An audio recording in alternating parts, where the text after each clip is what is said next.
Welcome to everybody. आज हम देखेंगे purification of colloidal solution. Purification of colloidal solution. Purification of colloidal solution किसके अंतर्गत आती है वो सर्वप्रथम हम देखते हैं प्यूरिफिकेशन क्या चीज़ है। हमने बहुत सारे प्रकार या बहुत सारी विधियों से हमने कोलाइडल बनाना सीखा है, जिसमें डिस्पर्सन मेथड के अंतर्गत मैकेनिकल डिस्पर्शन, इलेक्ट्रिकल डिस्पर्शन और पेप्टाइजेशन, फिर हमने कंडेंसेशन के अंतर्गत देखा है केमिकल प्रोसेस में 4 तरह से हमने देखा था। पहले में हमने देखा डबल डिकम्पोजिशन, फिर by reduction, by oxidation, hydrolysis, फिर हमने देखा बाय एक्सेसिव कूलिंग, फिर देखा बाय चेंजिंग द सॉल्वेंट, फिर देखा हमने by passing vapour of disperse phase into the suitable dispersion medium. इन सब में हमने देखा कि कोलाइडल सॉल्यूशन कम से कम 2 या 2 से अधिक पदार्थों की आपसी रासायनिक क्रिया के थ्रू हम क्या करते हैं, बनाते हैं। माने हर पदार्थ 2 या 2 से अधिक पदार्थों के थ्रू बना होता है। चूँकि यह आवश्यक नहीं कि इसमें सभी रिएजेंट्स क्या हो, लिमिटिंग रिएजेंट हो, तब हमारे पास प्रश्न आ जाती है कि कोलाइडल सॉल्यूशन में कोई न कोई पदार्थ इम्प्योर रहता है। यहाँ आपको ध्यान दिलाना चाहूँगा कि कोलाइडल सॉल्यूशन में अशुद्धि जो होती है वो इलेक्ट्रोलाइट्स की होती है। यद्यपि इलेक्ट्रोलाइट्स की जो प्रेजेंस होता है कोलाइडल सॉल्यूशन में, वह कोलाइडल सॉल्यूशन को स्टेबिलिटी देता है, कोलाइडल सॉल्यूशन को स्थायी बनाता है। परंतु यदि इसकी ज़्यादा मात्रा उपस्थित होती है तब वह कोलाइडल पार्टिकल्स को प्रेसिपिटेट डाउन करा देता है, अर्थात कोलाइडल सॉल्यूशन को अस्थायी बना देता है। इसलिए यह आवश्यक हो जाती है कि हम कोलाइडल सॉल्यूशन से इलेक्ट्रोलाइट्स पार्टिकल को रिमूव करें। तो कोलाइडल सॉल्यूशन से ट्रू पार्टिकल्स को अलग करना ही तो प्यूरिफिकेशन है, और यहाँ पर अशुद्धि के रूप में केवल और केवल इलेक्ट्रोलाइट्स ही हुआ करते हैं। तो अब हम देखेंगे कि ऐसी कौन कौन सी विधियाँ हैं जिसके सहारे हम क्या करते हैं, कोलाइडल सॉल्यूशन से ट्रू पार्टिकल्स को बाहर निकालते हैं। हमारे पास केवल 2 ही मेथड है। एक है डायलिसिस है और दूसरा है अल्ट्रा फिल्ट्रेशन मेथड।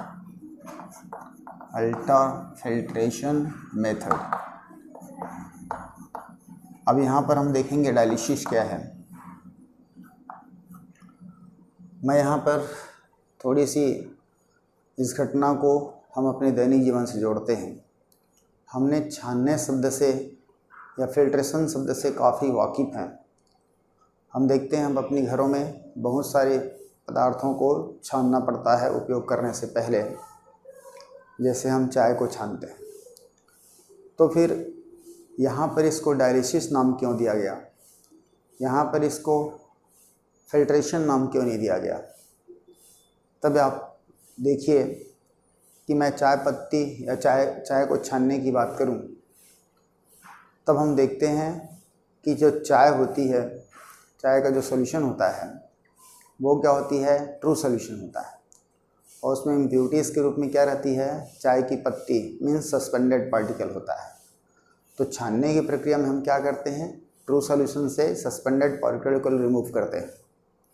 तो फिल्ट्रेशन क्या है, एक्चुअल में removal of suspended particle from the true solution, अर्थात वास्तविक विलयन में से निलंबित कणों को अलग करने की क्रिया फिल्ट्रेशन कहलाता है। जबकि यहाँ हमने देखा कि कोलाइडल सॉल्यूशन में ट्रू पार्टिकल्स की इम्प्यूरिटी होती है, और चूंकि कोलाइडल कण बड़े होते हैं और ट्रू पार्टिकल्स उससे छोटे होते हैं।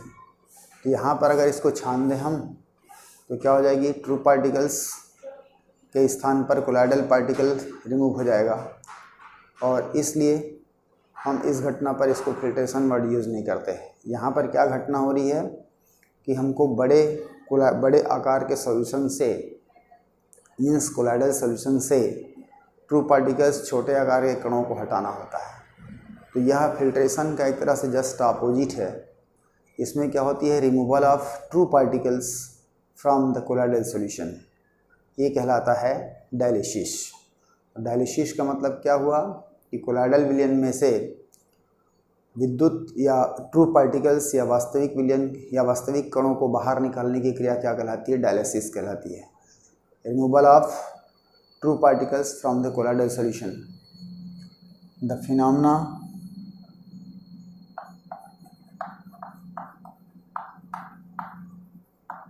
phenomena of removal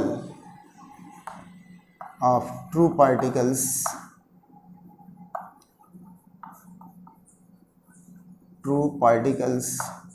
from colloidal solution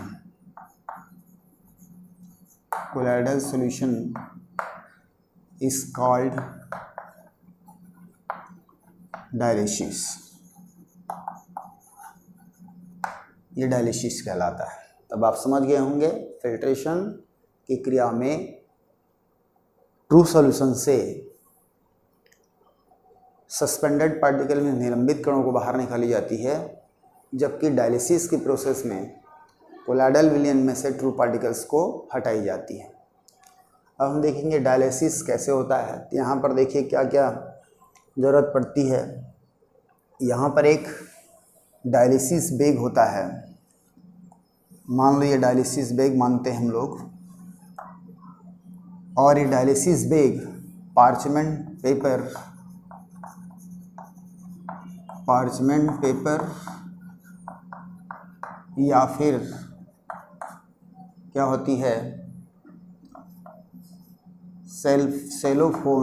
cellophane का बना होता है, जंतु झिल्ली से बना रहता है, जो कि अर्धपारगम्य झिल्ली की तरह काम करता है। और अर्धपारगम्य झिल्ली हम लोग विलियन के चैप्टर में पढ़ लिए हैं परासरण की घटना को पढ़ते समय। इसको क्या करते हैं, जिस किसी कोलाइडल सॉल्यूशन को हमको डायलिसिस कराना होता है, शोधन करना होता है, उस कोलाइडल सॉल्यूशन को यहाँ पे भर दी जाती है।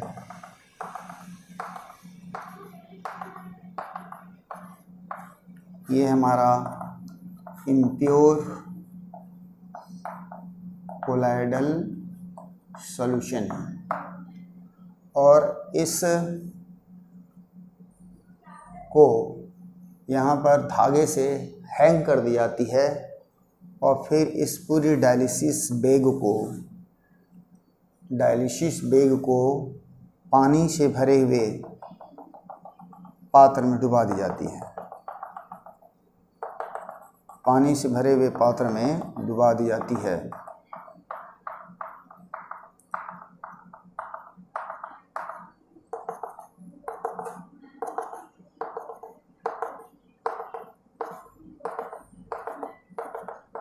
ये क्या है हमारा वाटर।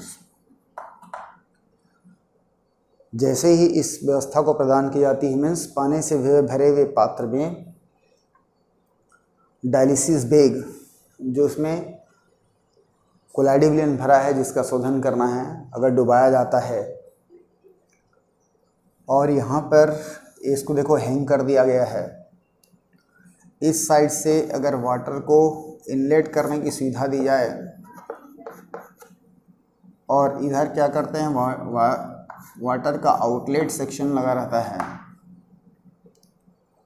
तब हम देखते हैं कि यहाँ पर क्या होती है, परासरण की क्रिया होती है, और परासरण की क्रिया से कोलाइडल सॉल्यूशन में मौजूद ट्रू पार्टिकल्स इस मेम्ब्रेन को क्रॉस करते हैं, और क्या हो जाती है, वो पानी की वो आने लगता है। और फिर इसके बाद ये पानी यहाँ से निकलने वाले ट्रू पार्टिकल से क्या हो जाती है, आ जाती है, और ये यहाँ से क्या हो जाती है, आउटलेट हो जाता है।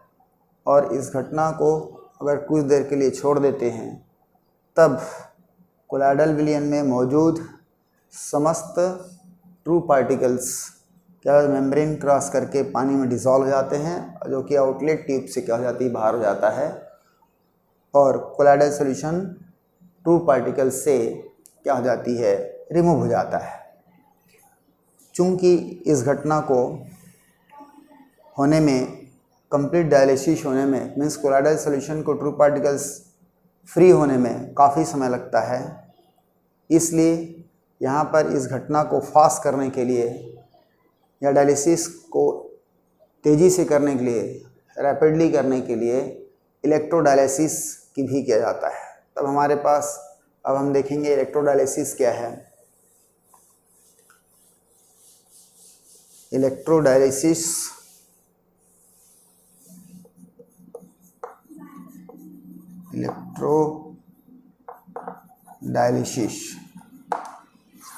इलेक्ट्रोडायलिसिस में क्या होता है, देखिए यहाँ पर ये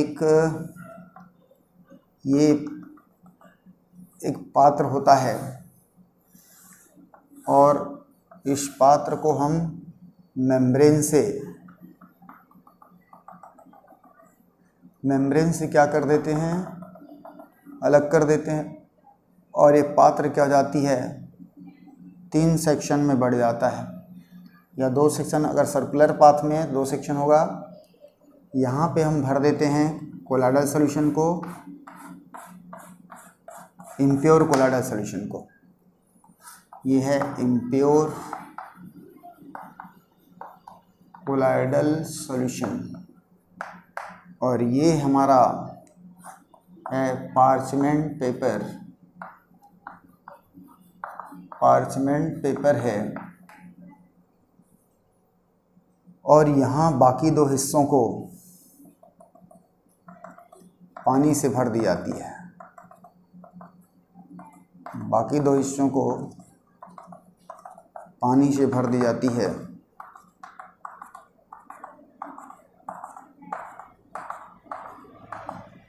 ये क्या है, हमारा पानी, इस पर एक इनलेट सेक्शन लगा रहता है जहाँ से पानी इनलेट कराई जाती है, और यहाँ पर क्या रहती है, आउटलेट सेक्शन होता है, और यहाँ से अशुद्ध पानी बाहर हो जाती है।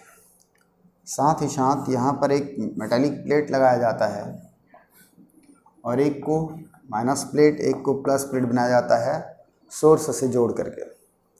चूँकि हम जानते हैं कि कोलॉइडल सॉल्यूशन में इलेक्ट्रोलाइट्स की अशुद्धि होती है, और इलेक्ट्रोलाइट्स हम जानते हैं क्या होता है, मान लो अगर AB इलेक्ट्रोलाइट्स है, ये अपने इस रूप में रहता है A+B-, मतलब कोलॉइडल सॉल्यूशन में आयनों की अशुद्धि है।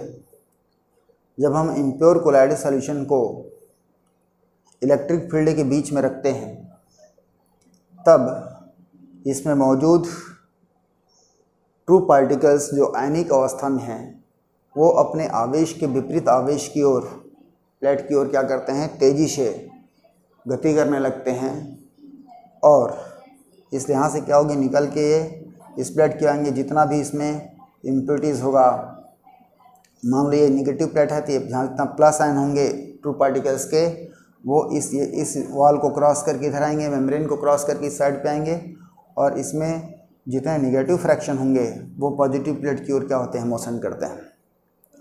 तो और यहाँ से क्या हो जाती है, चूँकि इलेक्ट्रिक फील्ड के कारण हो रहा है, तो इसलिए इसको इलेक्ट्रोडायलाइज़र कहते हैं। मतलब विद्युत क्षेत्र की उपस्थिति में जब डायलिसिस की प्रोसेस कराई जाती है, तो उस घटना को क्या बोलते हैं, हम इलेक्ट्रोडायलिसिस बोलते हैं। और जिस किसी उपकरण पर इसको कराई जाती है वो इलेक्ट्रोडायलाइज़र कहलाता है। तो डायलाइज़र क्या है, एक उपकरण है जिसके थ्रू डायलिसिस कराया जाता है, अपोहक। और यहाँ पर क्या हो रही है, इलेक्ट्रोडायलाइज़र कहलाएगा, क्योंकि यहाँ पर हम इलेक्ट्रिक करंट या विद्युत क्षेत्र की मौजूदगी में क्या कर रहे हैं, कोलाइडल सॉल्यूशन को हम प्योरीफिकेशन कर रहे हैं, मीन्स उसको ट्रू पार्टिकल से रिमूव कर रहे हैं। ये तो हो गई हमारा इलेक्ट्रोडायलाइज़र। मतलब दोनों में बेसिक अंतर क्या देखा जाए, वहाँ पे क्या होती थी, नॉर्मल होता था, यहाँ पर इलेक्ट्रिक फील्ड क्रिएट किया जा रहा है। सब इलेक्ट्रिक फील्ड के बीच में कोलाइडल सॉल्यूशन को रखी जा रही है, क्योंकि कोलाइडल सॉल्यूशन पर क्या होते हैं, अशुद्धियाँ होती है ट्रू पार्टिकल्स की। ट्रू पार्टिकल्स मीन्स वहाँ पर इलेक्ट्रोलाइट्स होते हैं, और इलेक्ट्रोलाइट्स में क्या होते हैं, अपने आयनों के रूप में मौजूद रहते हैं। ये आयन्स क्या करते हैं, अपने विपरीत आवेश की इलेक्ट्रोड की ओर गति करते हैं, और इस तरह से यह घटना इलेक्ट्रोडायलाइज़र कहलाता है। अब है हमारे पास अल्ट्रा फिल्ट्रेशन मेथड। यह भी शोधन की एक विधि है। अल्ट्रा फिल्ट्रेशन मेथड में क्या होता है वो देखते हैं हम लोग। हम जानते हैं कि हम कोलाइडी कणों को सामान्य फिल्टर पेपर से नहीं छान सकते, क्योंकि सामान्य फिल्टर पेपर में जो पोरस होता है, ये पोरस देखिए डायग्राम में, ये पोरस अगर इसको मानते हैं हम, और इस पोरस की जो साइज़ होती है वो कोलाइडल पार्टिकल की साइज़ से बड़ी होती है, और इसलिए जैसे ही इस फिल्टर पेपर को यूज़ करेंगे कोलाइडल पार्टिकल भी क्या हो जाएगा, क्रॉस हो जाएगा, अर्थात हम ऑर्डिनरी फिल्टर पेपर से इसको छान नहीं सकते। अल्ट्रा फिल्टर पेपर या ultra filtration ultra filter paper के थ्रू की जाती है, और अल्ट्रा फिल्टर बनाए जाते हैं ऑर्डिनरी फिल्टर पेपर पर कुछ ट्रीटमेंट करके। क्या ट्रीटमेंट करते हैं, ध्यान दीजिएगा। सर्वप्रथम इस फिल्टर पेपर को सॉल्यूशन ऑफ जिलेटिन की सॉल्यूशन पर डुबाया जाता है, या सॉल्यूशन ऑफ इलेक्ट्रोलाइट पर डुबाया जाता है। ज़्यादातर यहाँ पे क्या होती है, सॉल्यूशन ऑफ जिलेटिन से डुबाया जाता है। सॉल्यूशन ऑफ जिलेटिन से मिलाने पर क्या होती है कि जिलेटिन पार्टिकल्स इस पोरस के अंदर भाग में जम जाते हैं, चिपक जाते हैं, जिससे इसकी पोरस क्या होती है, कम होती है। फिर से इसको सुखाकर दूसरी बार फिर डुबाएंगे तो फिर कुछ हिस्सा क्या हो जाएगी, इसकी चिपक जाएगा जिलेटिन से।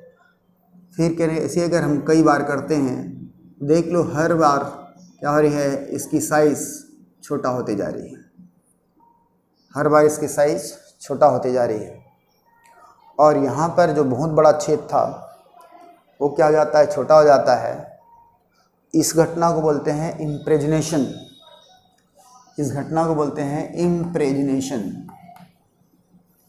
इम्प्रेजनेशन कहा जाता है। कौन सी घटना, जिस घटना में ऑर्डिनरी फिल्टर पेपर को सॉल्यूशन ऑफ जिलेटिन पर डीप करके सुखाकर फिर डीप करके फिर सुखाते हैं, तो और इससे क्या होती है, फिल्टर पेपर की पोरस की साइज़ या डायमीटर ऑफ द पोरस क्या होती है, कम होती है।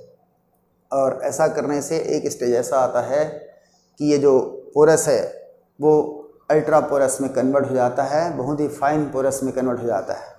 फिर इस पोरस को स्टेबल बनाने के लिए यहाँ पर इसको क्या करते हैं, फार्मिक एसिड से डुबाते हैं।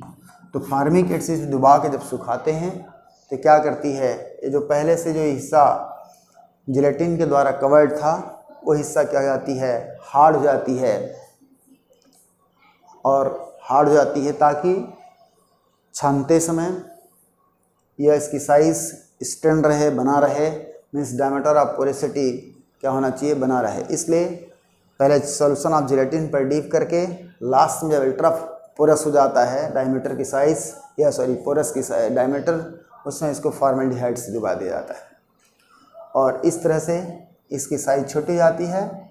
और इस पर जब हम अप्लाई करते हैं कोलाइडल सॉल्यूशन पर, तो केवल इसकी क्या हो जाती है, इसकी साइज़ कोलाइडल पार्टिकल की साइज़ से छोटा हो जाता है, और छोटा हो जाता है इसलिए इसमें से केवल और केवल ट्रू पार्टिकल्स बाहर आ सकते हैं, और हम इसका प्रयोग कोलाइडल वेलोनिन को प्यूरीफाई करने के लिए करते हैं। ये है अल्ट्रा फिल्ट्रेशन मेथड।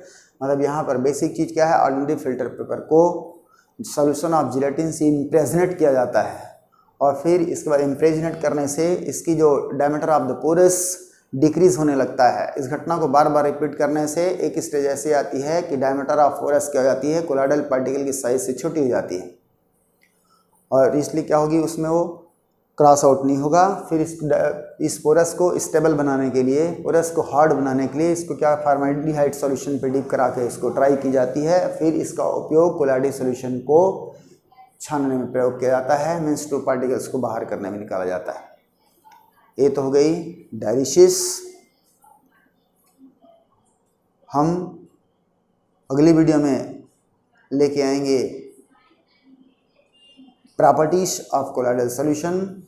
तब तक आप हमारे साथ बने रहिए, पढ़ते रहिए और यदि आपको अच्छी लगती है ये वीडियो अपने दोस्तों के साथ शेयर कीजिए ताकि उनको भी क्या हो जाएगी, इसकी बेनिफिट मिले। और मैं होप करता हूँ कि यह आपको मदद करेगा परीक्षा में। तब तक के लिए धन्यवाद।